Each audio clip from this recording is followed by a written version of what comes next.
you ever felt the difference between being truly heard and just being tolerated? Like someone's nodding while mentally replying to a Slack message, versus that rare moment when a person locks eyes with you, puts their phone down, and you can feel them catching not just your words, but the meaning underneath them.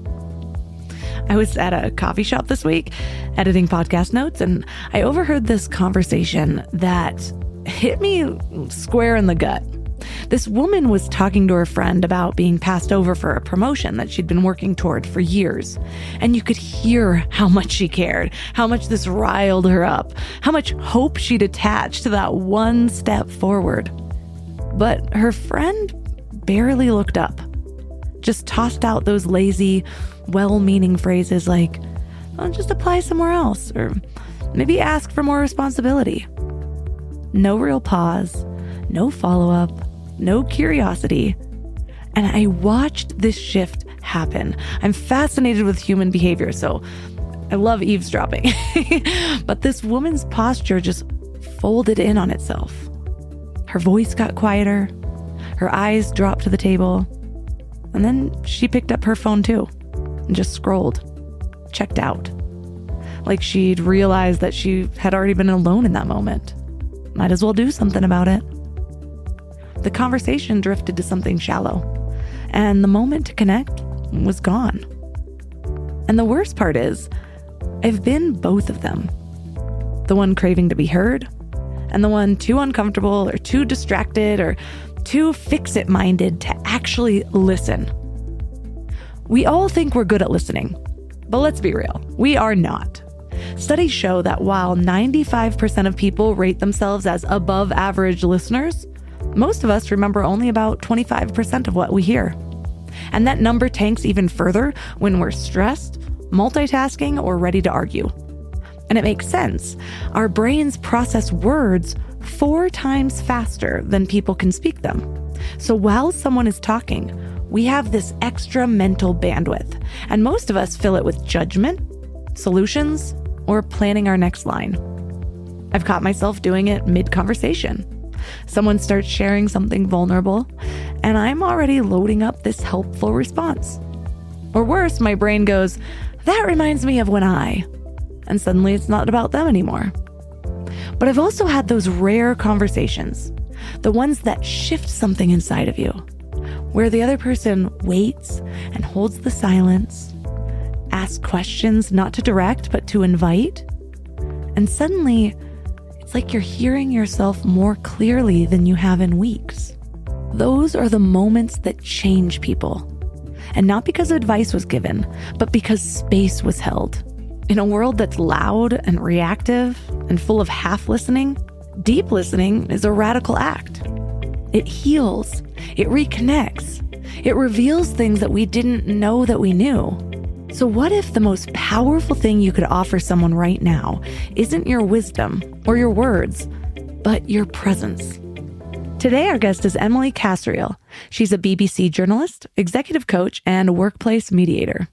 After experiencing the transformative power of really being heard, she began exploring how deep listening could bridge divides and spark change, even in the most charged conversations. So in this episode, you'll learn the surprising science behind what happens in our brains when we're truly heard, simple ways to become a better listener, even in triggering or high-stakes moments, and how space, silence, and presence can transform your most important relationships. This show is sponsored by BetterHelp. You guys, workplace stress is killing us. 61% of people are dealing with stress levels that are way beyond normal. So if you're feeling it, you are not alone. I used to think I could just push through everything, work harder, sleep less, pretend I had it all figured out, but that approach nearly broke me. I am all about following your joy. If that voice in your head is telling you to make a change, listen to it. Maybe you are ready to quit your job. Maybe you do need to flip your whole life upside down. But either way, you need support and tools to navigate it well. And that's where therapy comes in. Modern therapy teaches you how to set boundaries without feeling guilty, how to manage anxiety before it spirals, how to make big moves from a place of strength instead of desperation. And BetterHelp has over 30,000 therapists and has helped 5 million people worldwide. and you can talk to someone from your couch. No waiting rooms, no awkward scheduling. Therapy gives you the clarity on whether that voice telling you to make a change is your intuition or just the Sunday scaries. But either way, you deserve support. As the largest online therapy provider in the world, BetterHelp can provide access to mental health professionals with a diverse variety of expertise. Unwind from work with BetterHelp. Our listeners get 10% off their first month at betterhelp.com/mindlove. That's BetterHelp, HELP.com/mindlove. Let me ask you something. How much time did you spend last week thinking about what to eat? Planning meals, making grocery lists, wandering around the store like a lost tourist.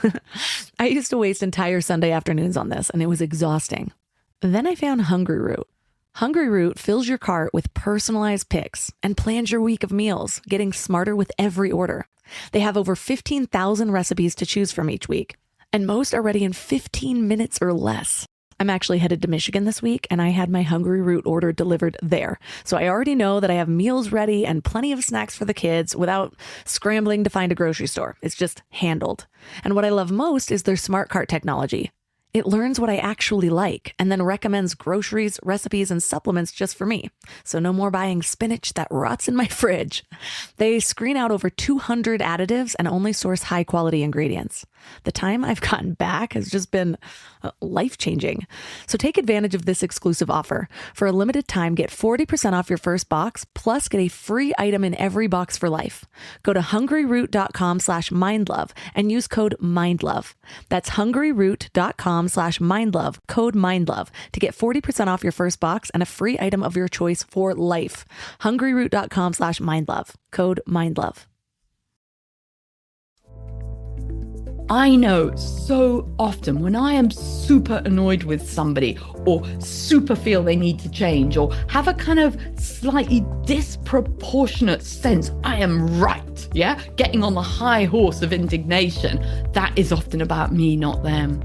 And most often what I'm doing is projecting one of my shadows, to use a Jungian phrase, and putting it onto them. So I'm not actually listening to them. I'm listening to somebody else or a mixture of my own stuff that I project on them. And that's what's really going on. And once you can discover that, and I suggest before important conversations, just taking time yourself. Who am I really listening to when I'm listening to Mark, for example?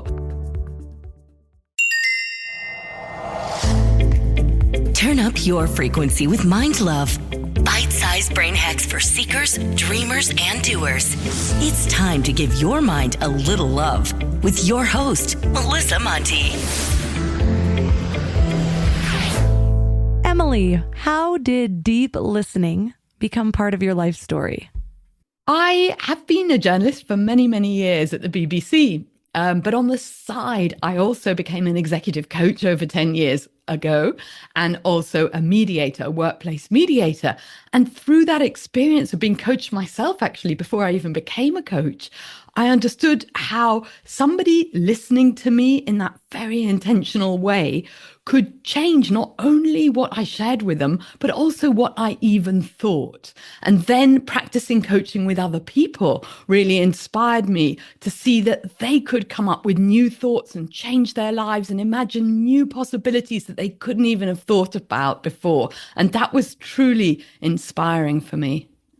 Was there like one moment where it clicked and you're like, this is going to be my next big thing? I was running this big season at the BBC called Crossing Divides because I wanted the whole of BBC to tell more stories of people engaging across conflict, not just the kind of standard story that journalists unfortunately so often tell of the fact that they are in conflict, because we know we're more alert to bad news stories and journalists are attracted to them because they have better pictures and they feel more dramatic and all of those sorts of things. And when I was doing that project and I had to brief 40 BBC local radio journalists who each were finding three conflicts in their own community. We're not talking about people literally fighting and killing each other, but arguing about whether or not to have a statue of Margaret Thatcher, or meat eaters arguing with vegans, or they chose their three conflicts. And when I was briefing them on how they could have more constructive and interesting engagements across divides, I came to understand that I needed more. I needed to know more. When I was briefing these local journalists, I realized I needed to know more.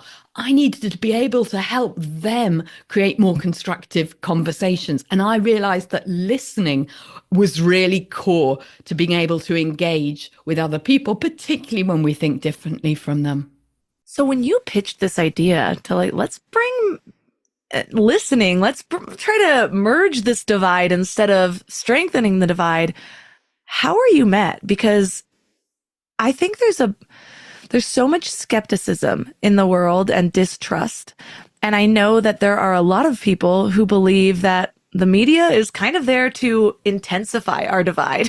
So to have somebody in the middle saying, let's do it the opposite way, did that even work? Is that, because even working in marketing, it's when you learn how to create headlines, it's all about, well, you got to get to that thing that really triggers them. And I'm sitting there thinking, like, kind of cringing inside and wondering, this isn't my life goal, but this is the way to get ahead. And so I imagine there's so many people kind of caught in that intersection of like, I'd love to create peace, but would that be helpful or hurtful to my business?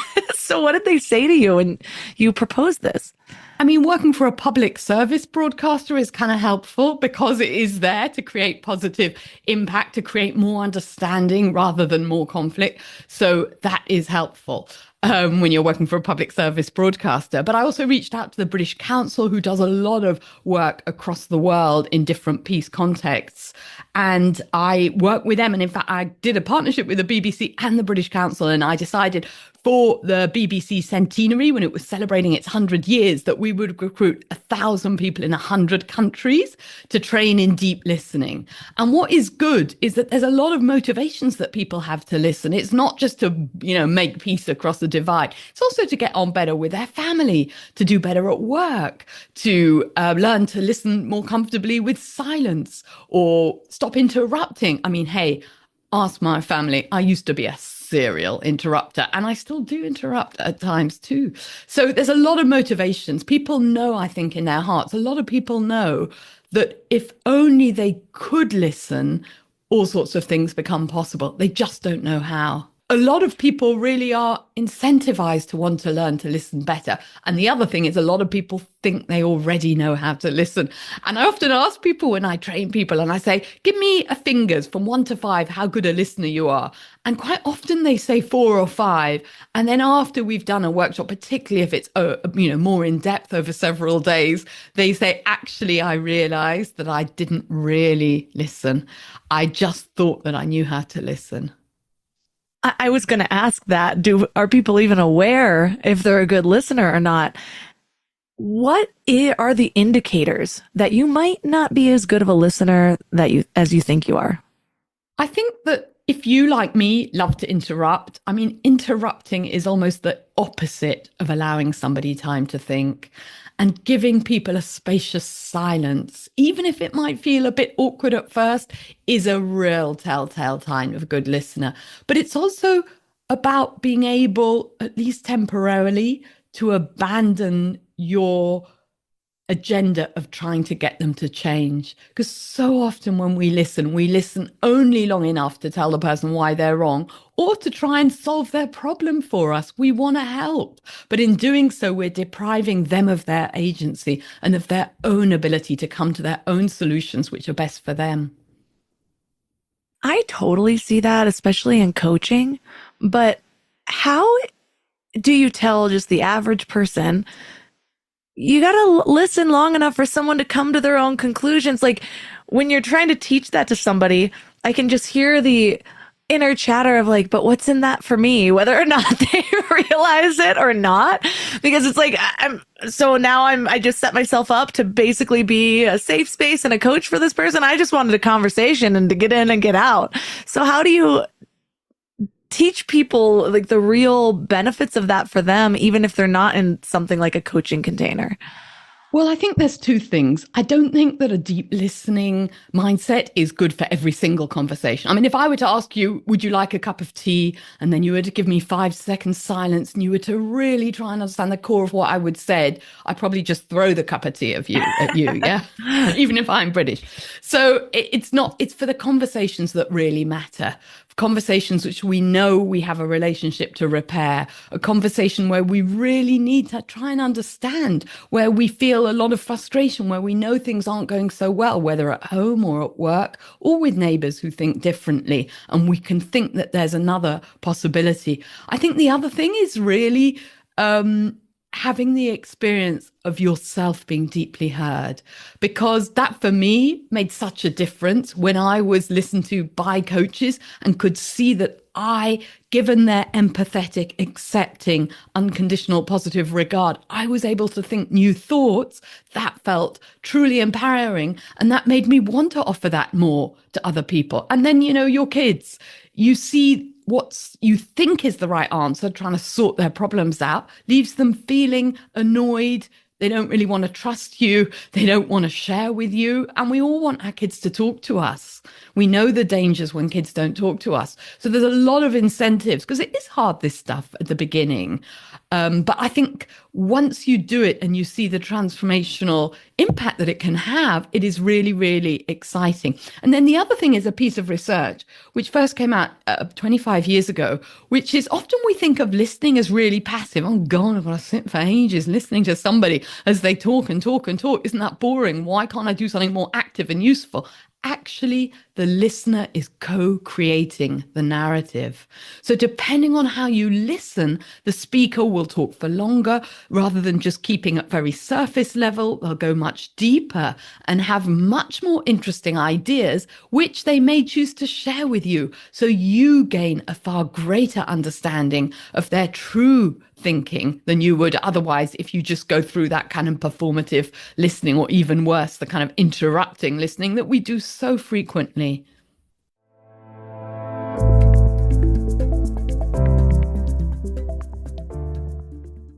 I am reminded of the concept of a mastermind. I remember reading Napoleon Hill a long time ago and understanding that when two minds come together, it's not just 1 + 1. You create exponential results. There's something about it that bounces off of each other.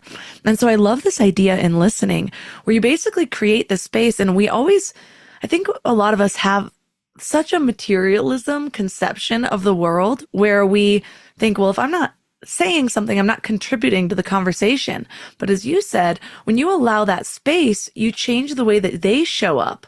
But also, I wonder what else is even happening. There's research in quantum entanglement. Maybe your brain is firing things over and actually changing what they'll say beyond just giving them space to go deeper. I think that there's a lot of interesting things going on, because there was one piece of research which put somebody in an fMRI scanner looking at their brainwaves, and they were then recorded telling a story about high school. I can't remember what it was, their high school prom or something. And then other people were recorded listening to that conversation inside the same scanner, and then asked questions about that story. And they found that people who understood the story the best, their brainwaves most similarly mirrored the brainwaves of the storyteller. But even more interestingly, the ones who understood it the very best, their brainwaves even predicted the brainwaves of the speaker. So they were so much inside the head that they kind of knew and had a sense of what the speaker was able to tell, which I find so exciting. And there's this wonderful Jewish theologian and philosopher called Martin Buber. And he distinguished between I-it relationships, which are the ones we usually have when we treat the other person as an object, somebody to extract something from, and I-thou relations, when we treat them as something, and our whole relationship as something much more magical, something much more transformative. And it's not that all relationships will be I-thou, or they will be consistently I-thou. We might float in and out of an I-thou relationship over a conversation, but it is magical and empowering, and you feel your minds connecting together. And I think it is totally energizing and exciting. Oh my gosh, there's so much I want to unpack there. One, I love what you just said about making the other person kind of the object. This is a thought experiment I do quite a bit.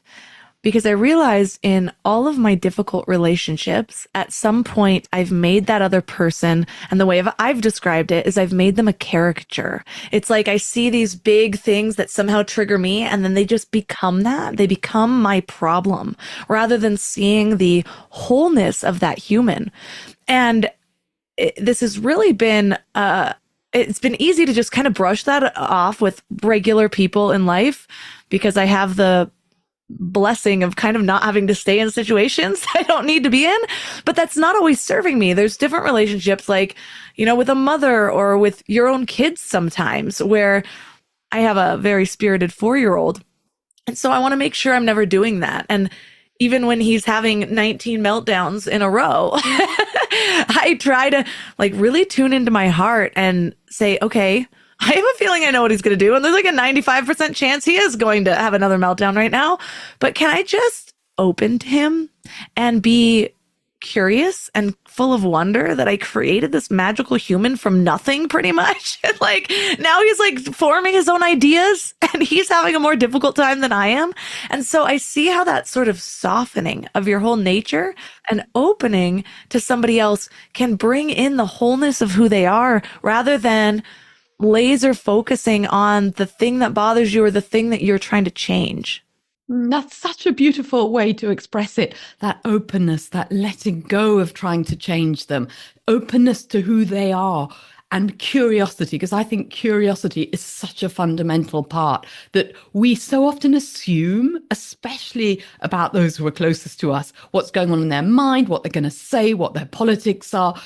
So much about them. And what's so exciting, especially about children, of course, because they change so rapidly, is often our assumptions are outdated. We don't really know what's going on. And if you can stay curious, and it's really, really tough while a kid's having or anybody's having a meltdown, and stay into a place of openness, that can be transformational. And the other thing I think is super important is about listening to yourself. I know so often when I am super annoyed with somebody or super feel they need to change or have a kind of slightly disproportionate sense, I am right, yeah, getting on the high horse of indignation, that is often about me, not them. And most often what I'm doing is projecting one of my shadows, to use a Jungian phrase, and putting it onto them. So I'm not actually listening to them. I'm listening to somebody else or a mixture of my own stuff that I project on them. And that's what's really going on. And once you can discover that, and I suggest before important conversations, just taking time yourself. Who am I really listening to when I'm listening to Mark, for example? I mean, I was talking to one of my coaching supervisor, and he said, can I just ask about your help with something? And this guy is chair of an English energy company, a regional energy company. And one of the people who's in his team is an accountant and has all this expertise. But Mark has been finding that when he was listening to him, he found him annoying. They weren't getting on. It was just a sort of ongoing tension between them. And he didn't really know what was happening. And as he started to talk to me, and as I deeply listened to him, he just suddenly went, ooh, and you felt this change. Like he looked up into the distance and he suddenly realized that this accountant guy was reminding him of his big brother. And his big brother used to bully him because his parents weren't that engaged and the eldest son had left the house. And his big brother used to play with all these chemical things and Bunsen burners and doing these experiments. And he found his baby brother really annoying. And once Mark realized that this was what was going on, that's why he was so triggered by that guy, it was then possible to start to have a different, much more constructive adult relationship with him. Ooh, projections are so powerful. And I feel like they're really difficult to get your head around. When you're first beginning personal growth, you're like, what do you mean I'm projecting onto them? No, they're just annoying me. And I feel like my life really began to shift when I think Loving What Is by Byron Katie was the thing that really got me to understand this the most because of the way she does the turnarounds. If you haven't read that book, listeners, I recommend the audiobook because there's live sessions of her working with people in that book. And it made me see all of my difficult relationships differently because when you turn it around, for example, there was a period of time where I was really stressed out with my mom because of our spiritual differences. And I was interpreting her as just being really overbearing with her religious views and something I was never going to just subscribe to. And so I was just like, why is she always wanting me to change? This is so frustrating. And then when I played with the turnarounds, why am I always wanting her to change? Was the first one. And I'm like, that's exactly what I'm doing also. How am I expecting her to accept me as I am when I'm just as frustrated by trying to change her? And so the projection work can go pretty deep, and it might be hard to say, like, I don't think I'm projecting onto somebody, but most often when you're annoyed by somebody, the only reason that you're so focused on that is because you are seeing something that's also in you. Yeah, and something you're not comfortable with, because the stuff we don't like about ourselves, we place on other people. And for me, it's when the reaction is disproportionate. That's what I've learned to read. There's something going on. There's that sense of very black and white. I'm 100% in the right and they're 100% in the wrong. There's no nuance, no space for nuance. And when I have those sorts of feelings, I then said, whoa, wait a minute, let's take some time. And you can go for a walk with one of your shadows. You can say, okay, there's something going on here. Let's have a chat about it. Go in nature where nobody thinks you're crazy. You know, nature's often such a beautiful place to help us, inspire us to have different thoughts. And allow sometimes actually even giving that shadow a voice and say, what's going on? Why are you feeling so annoyed, older brother, or me when I was 8, or whatever it was? And give voice. Let that other shadow speak out loud and listen to it with compassion. See what comes. And I should say that if people are vulnerable or experience serious trauma or even any kind of trauma, they should seek expertise help. This is not, starting to go deep into stuff which might have been hidden for good reason. You do need to be watchful and careful and mindful and get the appropriate help that you might need if you do need that help. I've experienced being my own best active listener, and I think that helped me shift in a number of ways. First, it's great practice to being an active listener, and it's almost easier to deal with your triggers, I feel like.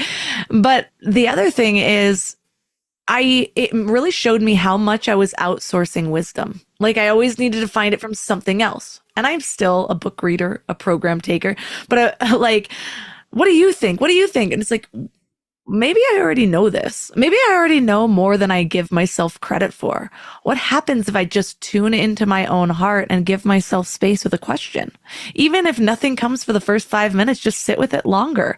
Let things flow without judgment, whether you like what you're hearing or not, and just see what it evolves into, because maybe the first thing that comes up isn't what comes up later, and you have to kind of get through your own weeds to get to the flower. Yeah, that's such a beautiful way of expressing it, and the idea of just sitting with stuff.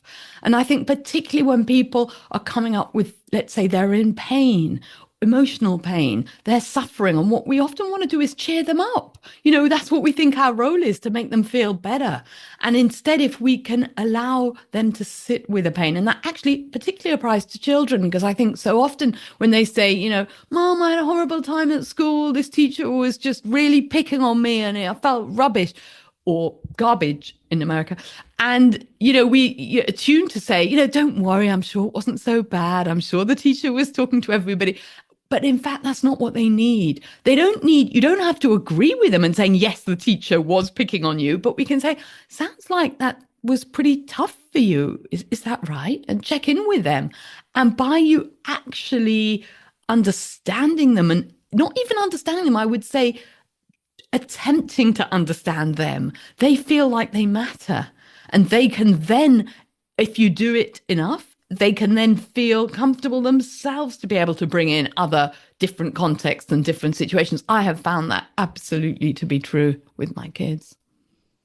What I've noticed in adults lately is you can see, it's almost like when people are listening to each other, they're afraid if they listen, there's some sort of threat there. Like, political views, for example. Two people have different political views and they're afraid of even letting the other person speak. Like this moment of them speaking their beliefs is going to somehow give more power to the other side. Yeah. So how do we get around that when both sides are feeling threatened that I can't even let them say this because it'll give life to this idea? Yeah, I think you're completely right. People worry that by giving another perspective airtime, it will validate it. And not only that, it will be contaminating. And somehow they'll be tarnished with these evil, abhorrent ideas that they think are beyond the pale. But what I find when I work with people, and I often get them to practice with a very light, more comfortable subject with each other. And I have worked with a very diverse group of people because, like, when we recruited 1,000 people in 100 countries, the top 4 countries represented were UK, New Zealand, Malaysia, and Iran. A friend of mine runs the BBC Persian service, so we were able by Telegram to recruit a lot of Iranians. These were all English speakers, but it was a very diverse group. And people started to become comfortable with the very notion of listening across difference, even when they were discussing a very comfortable subject, which then gave them confidence to start to become more comfortable when they talked about more contentious issues. And what's really exciting, because I thought I'm not doing a project to that scale without seeing if it actually worked. So I reached out with academics, and a paper has just been published in that well-known bedtime read, the Journal of Applied Social Psychology, but peer-reviewed journal, which showed that even when they discuss such difficult topics, the trained group, rather than the control group, were able to be more open and able to reconsider their own attitudes. And you talked earlier about why should we listen to other people when they think differently? But actually, research evidences that when people feel truly heard, they dial down what's called their attitude extremity. They stop feeling so angry or so strong about an issue, often because they don't feel so defensive. And so they become more open to the notion that there's more than one perspective. And that's really exciting. How do you help people to get to that point of even calming their nervous system enough to listen? It just feels like we've all let it go for so long that people are just reactive. And I know for me, that's taken a lot of inner work to get to that point, and I'm still triggered. And so when you're teaching this to somebody for the first time or working with them, how do you help them to stay curious when what someone's saying goes against everything you feel like you believe? Well, first of all, I do like a little meditation. So I ask people at the beginning, and that also sometimes calms me down. If I'm feeling a little nervous, I always note that I'm much more calm. And we can do a little one now if you'd like. Yeah. And so I ask people to uncross their legs if they're crossed and to feel their feet touching the earth and to notice their shoulders if they're clenched or relaxed and their jaw. And to start to become aware of their breath, of the air entering the lungs and the air leaving their lungs.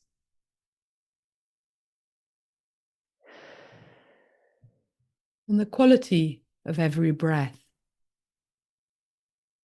Every breath is unique. Every breath has a slightly different temperature and texture.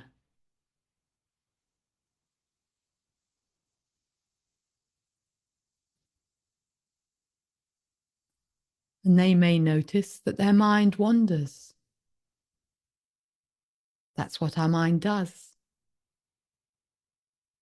And notice if you're judging yourself for having a wandering mind. And let that go too. And bring your attention back to your breath.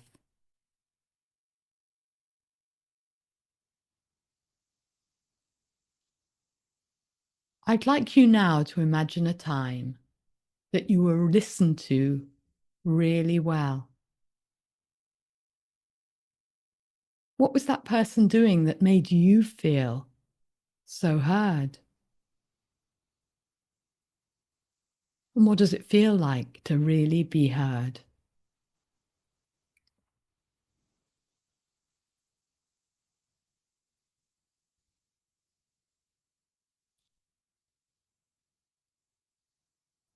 And when you feel comfortable, I'd like to invite you to open your eyes. Thank you. Wasn't expecting a mini meditation, but every time it happens, I know I needed it. Well, I feel, I mean, you can hear in my voice that I'm much more calmed down as well. And when we're able to listen in that kind of spacious sense, it it enables us to be more aware of ourselves and therefore be in a place to be more aware of what's going on with the other person. And even there was a guy called Theodor Reich, who was a pupil of Freud, and he coined a term which I really like called the third ear. So it's like we don't just listen with our ears on the side of our face. I think of the third ear, and I drew a picture of it because I've also illustrated my book. A third ear as being somewhere near your heart. And it's like you listen with your unconscious to the other person's unconscious to really sense what's going on for them. I had a memory come up when you asked of a time that I was deeply listened to. And it was not super long ago, but it was a combination of both things we've talked about, of listening to myself first. And I was doing a meditation, and it was just a time, my husband and I are both entrepreneurs, and there's been a lot of different times in this journey where we're figuring things out, or money is tight, or we're kind of looking at the other one. Maybe we should just do mine, or maybe we should just do yours, whatever it is. And there have been a lot of conversations that have come up over the years, especially right after I had babies, where my husband has more of an agency and he has a lot of people working for him. And he's been told by many people he's sitting on a gold mine, and we've grown that really well. And then I was kind of coming out of maternity time and going back into my business, and there was conversations about how if we both just focused on his business, it could probably grow a lot faster. And for some reason, that felt almost hurtful to me. And I couldn't figure out why, because I was like, we're a family. And so I went into a meditation, and I had these memories of my dad pop in and him coming over with long story short, I realized I had always gotten the message that my dad was irresponsible, that he didn't stick with things. And it was something I took on after he died. And they were some of the beliefs I had to work with. And I just realized, like, I was having this moment in a meditation where I was telling my dad I was doing this for him. And I realized how important it is to me to create my own success, to pick up where he left off, and to kind of see, I feel the tears coming up even talking about it now, of like, I'm going to do this for us, especially because he had such a hard childhood. And I told this to my husband, and I saw him listen. I could see his demeanor shift. And he reflected back to me. He's like, you've never said that to me before. And I totally understand. And it's never really come up again in that way. It's just, how can we support each other? And that's just one of those moments where I was so appreciative of him giving me that space and myself giving me that space, because it created this, I just realized an internal driver that I hadn't seen. And I needed to give that, and so did he, for me to come to that. And so I was just really grateful for our relationship, just so that I could even understand myself more deeply. So I'm hearing you say that because of the beautiful space that you created for yourself, and then feeling open to be vulnerable with your husband, you were able to share something which previously had almost been something which was negative, a frustration, you didn't know where it came from. And when you realized it was because of your father and his, not able to fulfill himself and the risk taking, but could actually be a positive driver, and sharing that and feeling understood by your husband was something really opening and magical for you. Is that right? Yeah. And it helped me embody that motivation instead of having this slight internal resistance, as you said, where it was almost this negative thing that I wasn't fully aware of. And then all of a sudden it was like, this is for you. And now it's like, I feel him coming with me on the journey, and I can just do it proudly. And I'm on the same page with my husband. So there were many shifts just from this one kind of moment of listening. Yeah, it sounds really beautiful, and you can hear the change of energy in your voice as you're talking about this, and things which had been intentioned suddenly became aligned. And not only in terms of your shifts, but also having your father and your husband together. I mean, your father's no longer alive, but together working towards a shared goal made you feel much more congruent. Like together, there isn't that sense of tension, but instead driving in the same direction. Is that right? Yeah, and I almost have this like energetic feeling of like these strong men, both my husband who's alive and my dad's that's right behind me, like pushing me towards my goal. So yeah, it was a really perspective shifting time, and it just changed the way I saw myself and my place in this world and my place in my business and my place in my family. So yeah, listening is transformative. Wow, that sounds a really impactful moment for you. Um, that sounds very beautiful. It's easy for me to get to those moments with my husband because we trust each other so deeply. I think we do listen to each other really well. We're both on this growth path.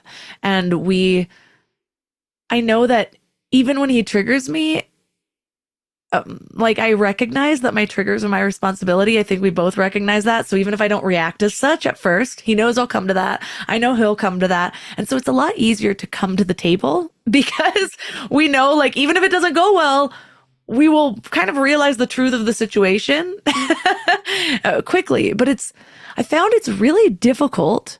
It's a lot more difficult to do when you trust that you're doing the work, but you don't necessarily trust that the other person is doing the work. And so you're the only one on the side being like, am I projecting? Am I triggered? That's my responsibility, blah, blah, blah. And then the other person's there potentially blaming, potentially thinking just not having the deeper awareness of the surface level moment. Yeah, and that does happen, and that is challenging. And I would say if you're in a relationship with somebody and you're always doing the listening, you might need time and carve out time at the beginning and saying, wait a minute, I really want to listen to you, but I also really want to share my perspective, and that's okay. But I would say, having some magical encounters with strangers. I was in the pharmacy the other day picking up some drugs for my daughter, and I was having to give her age in. And there was a lady who was just sitting down behind me waiting for her prescription. And I was asked the age of my daughter. And I said she was born in 2000. She was born in 2021, I said. And then they said, oh, are you sure she needs this drug? And then I said, no, sorry, I'm confused. It was 2001. I got it completely wrong. Yeah, like 20 years out of date. And the woman behind me just started laughing. Said, how can you not know the age of your daughter? That's kind of crazy. And I said, yeah, you're quite right. And we were having a laugh about age. And then the woman suddenly said, I find age so hard because I have a grandmother who's, really old and she's in her 90s. And that sounds fantastic. And I go, wow, that sounds really meaningful for you. And she said, yeah, but it's so awful because I think that she's going to outlive me. And so for her, age had become this big burden because I suspect she had some chronic condition or some disease or something. And she saw that she might not live, she might die first as the grandchild rather than as the grandmother. And we just had this moment of me kind of saying that sounds like it must be really tough for you. And she said, yeah. And she started crying. And we talked for a little more. And then she said, oh, yeah, I'm so sorry for crying. I said, no, that's okay. Don't worry.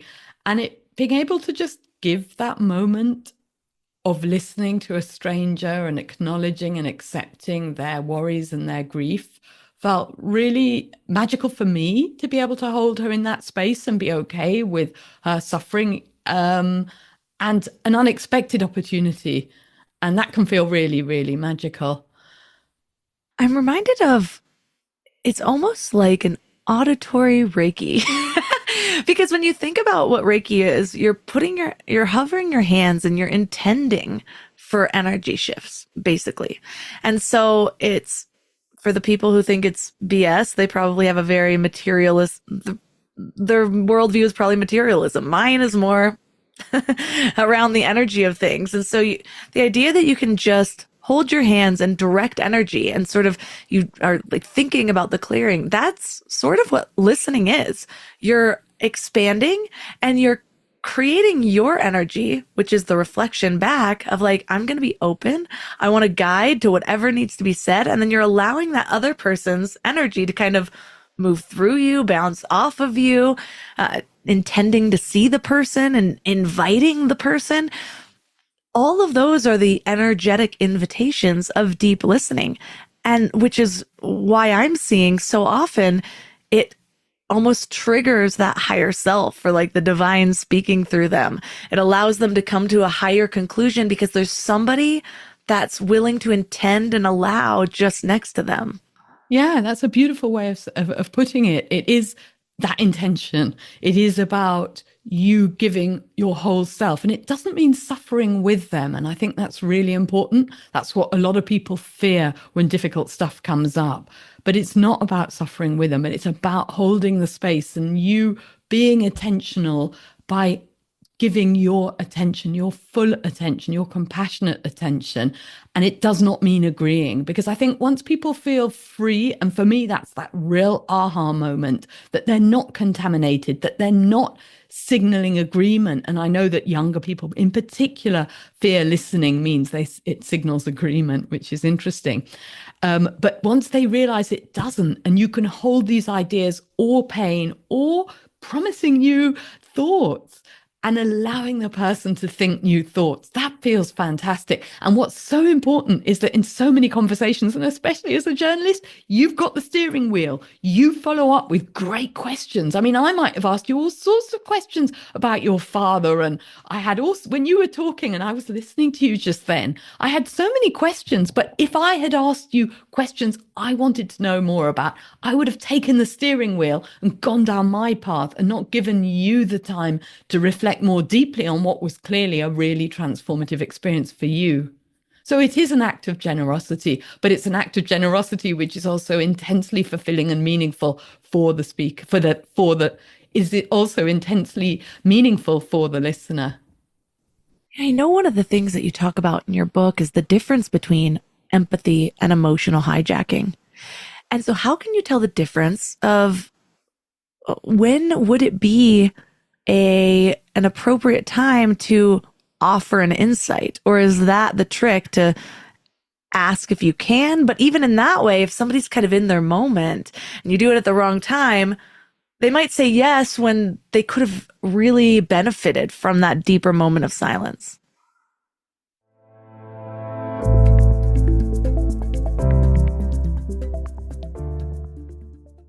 I would say space and silence are fantastic. And many people really fear silence. They fear an awkward silence.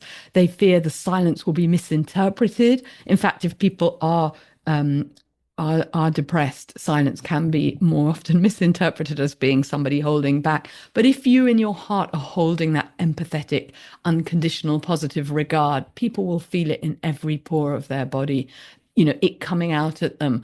And I think I would suggest that people get comfortable, first of all, with 2-3 seconds of silence and see about them expanding that. You know about that type of companionable silence when you go for a walk with somebody and there's no need to speak because you're just holding them. So my suggestion, if you have that sort of insight, you keep it in your mind and you wait and you feel like what's going on with the speaker. Because when I'm coaching somebody, they'll often put their eyes top right and they'll go on this journey in their walk. And because I'm holding them, they will have those richer thoughts.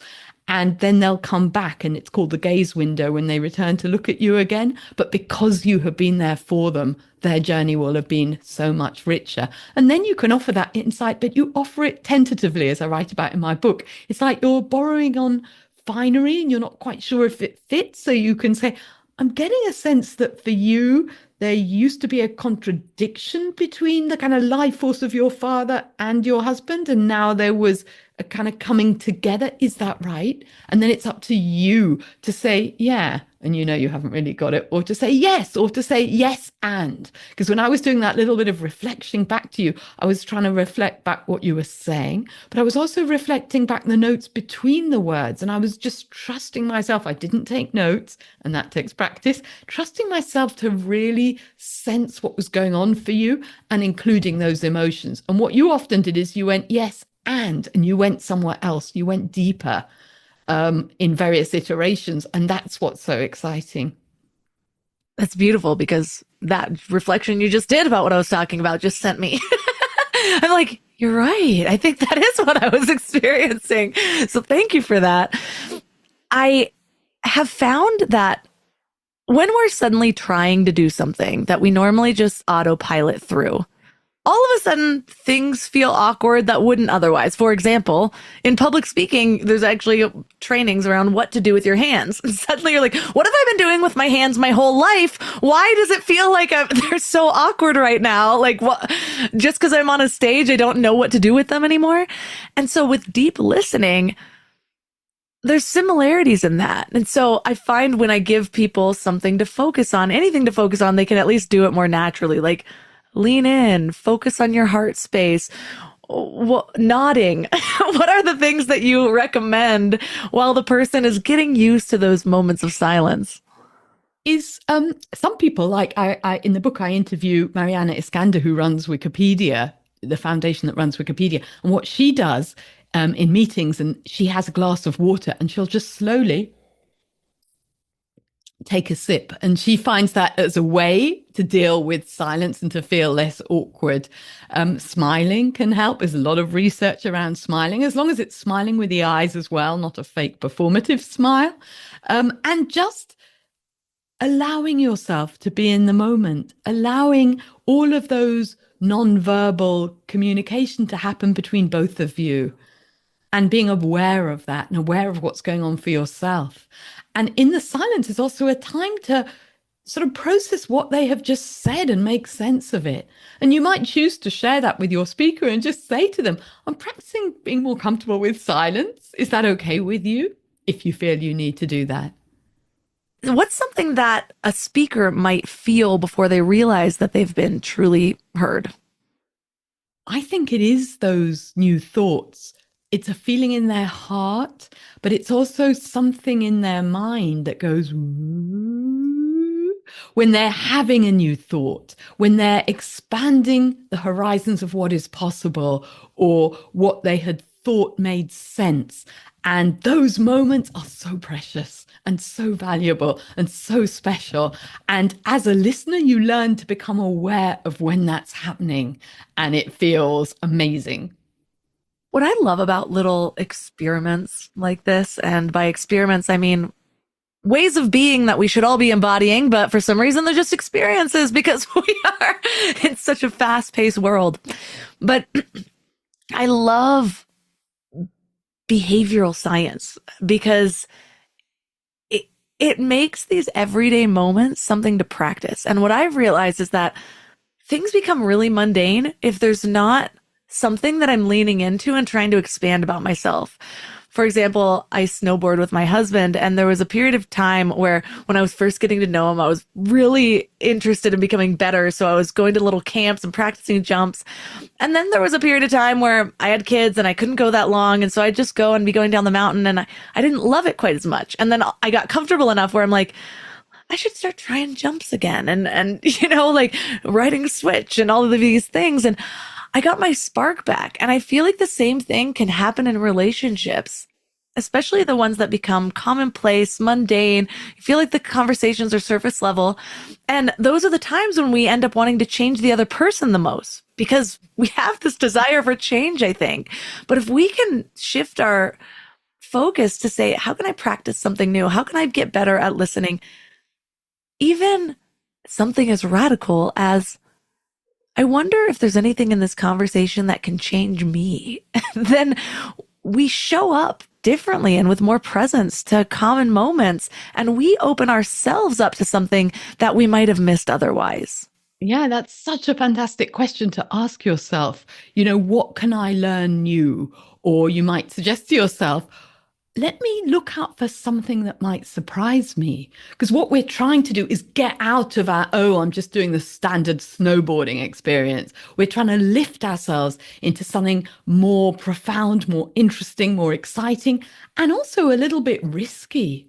Because I think opening yourselves up to having a different conversation can make us feel vulnerable, because who knows how we might be changed. And many of us are a little reluctant to have that level of change. So it's much safer to continue on predictable paths and having those very scripted conversations, like you get home and you say to your partner or your husband or wife, say, oh, how was your day? Oh, it was fine, good. And then you complain about all the usual things you complain about. But when you can say, how was your day? Yeah, okay. And you say, it sounded like it didn't go quite as well. Is that right? And you suddenly are having a real conversation rather than just a performative scripted thing. And then all sorts of things are possible. My line that I've used recently is, am I sensing that there's something under that? And it's been really fun because I feel like there's a lot of times where, I end up in the mom circles, and just because of my nature, I'm like trying to bring people too deep. And again, I'm realizing, oh, that's my agenda. It's what I want from this. But that one is so great because I've found I can use it in anywhere. And it's never like, okay, what's she trying to do here? We're talking about toddler snacks and she's talking about existentialism. Yeah, but that's a lovely one. It's a lovely one because I hadn't thought of that one before. Am I sensing there's something else going on here? Because it allows them to say, no, I just really hate what's it brand or whatever it is, or to say, yeah, maybe there is. And sometimes it's like an invitation, because in a way, that's what deep listening is. It's an invitation for the person to choose to go more deeply or to share or not to do so, because it's not about our control. And as you said rightly, it's not about your own agenda. It's an invitation and offering them that space. And it's interesting. I talked to Nicholas Christakis, who's a really interesting psychologist at Yale. And he's done research on social contagion. So if I'm smoking and you're a mate of mine, you're more likely to smoke too. But it's also true for really positive attributes like generosity. If I'm more generous to you, you're more likely to be generous to the people around you. And although he's not researched deep listening, he thought that deep listening would most likely follow the same trajectory, so that when you feel truly heard, you want to offer it to the people in your network and they to others. And that, especially at this time in the US, feels like such a wonderful opportunity for people to really listen, particularly across divides, particularly to strangers, particularly to people who are maybe vulnerable and alone. This conversation is so perfect. My word of the year is resonance. And I launched a new program that I didn't even realize how closely it was. It just feels like I unraveled this. The inspiration came so beautifully, but I am teaching people how to tell their stories in a way that makes people lean in and creates that resonance. So where to bring the motion, where to leave the space. And so it's so perfect the way that this is bringing that together, because my theory, that is also backed up by plenty of studies, is we're more connected than we believe that we are. I believe in oneness, that everything is one. And deep listening is this way that we can actually return to the awareness that we're not as separate as we think. And if you think about every time that you're in a triggering conversation, what happens? You become, all of a sudden, you can't see your periphery. You're like super narrow focused. You're only thinking on that one thing. The person becomes a caricature. You lose the depth of everything, from the moment to the person to yourself. And one of the ways that I've done that, even in arguments or anger, is it's just softening some of those physical things before you get into the mindset shift. It's like, okay, can I see my periphery? Okay, all of a sudden I already feel softened. Can I tune into my heart instead of my head? I feel a little bit more softened.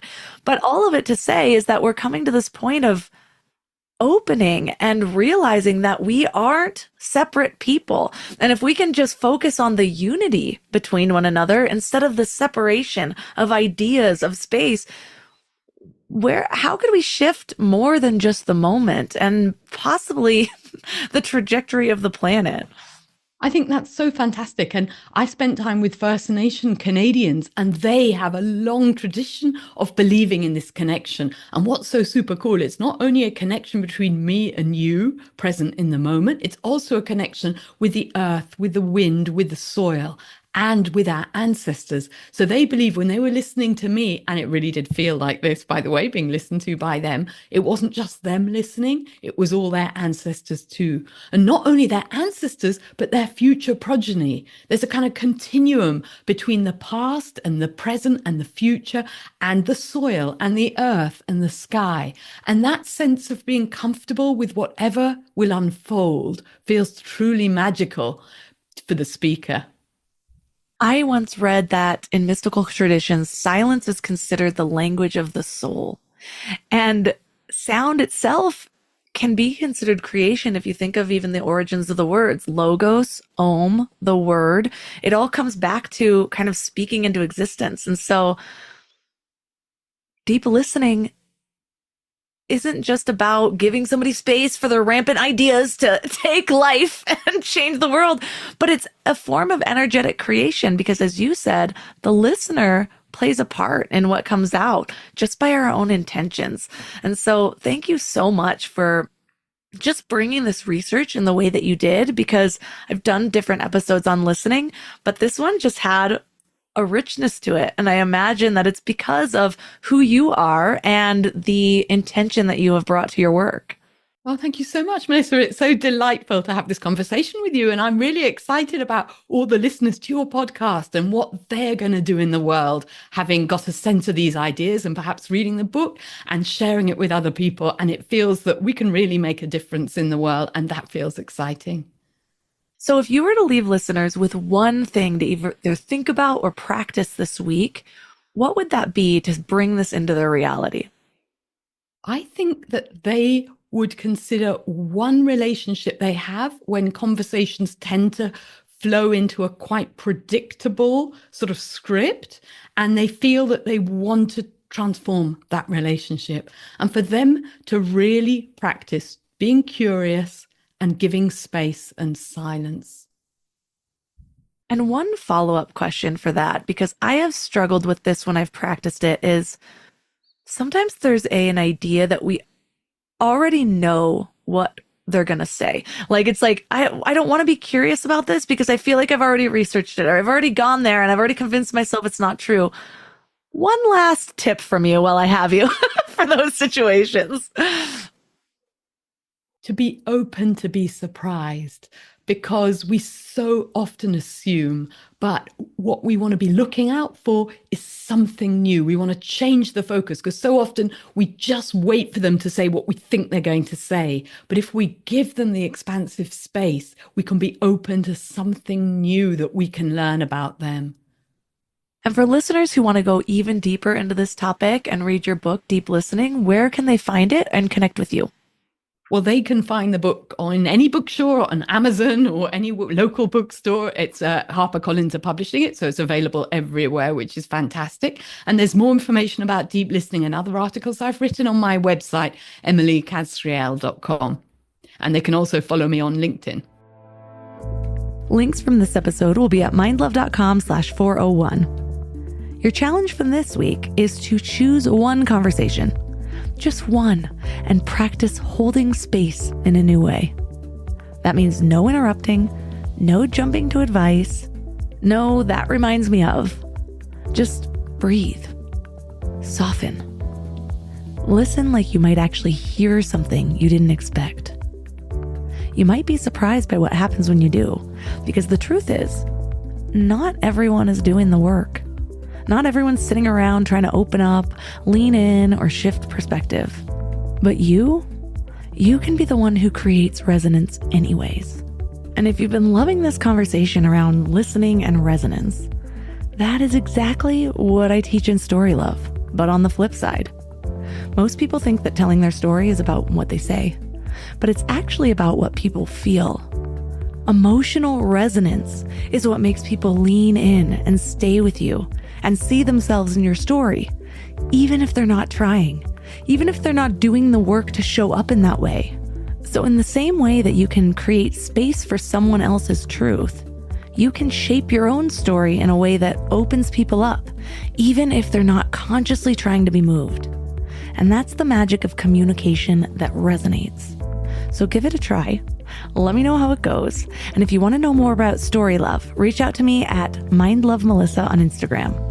You can find all of my amazing sponsors at mindlove.com/sponsors. And if you want to keep expanding your mind every day, sign up for the Morning Mind Love at mindlove.com or text the word morning to 33777. Thanks for giving your mind a little love today, and I'll see you next week. Thanks for tuning into Your Higher Frequency with Mind Love. Head to mindlove.com for a free gift to keep your vibes up until next week.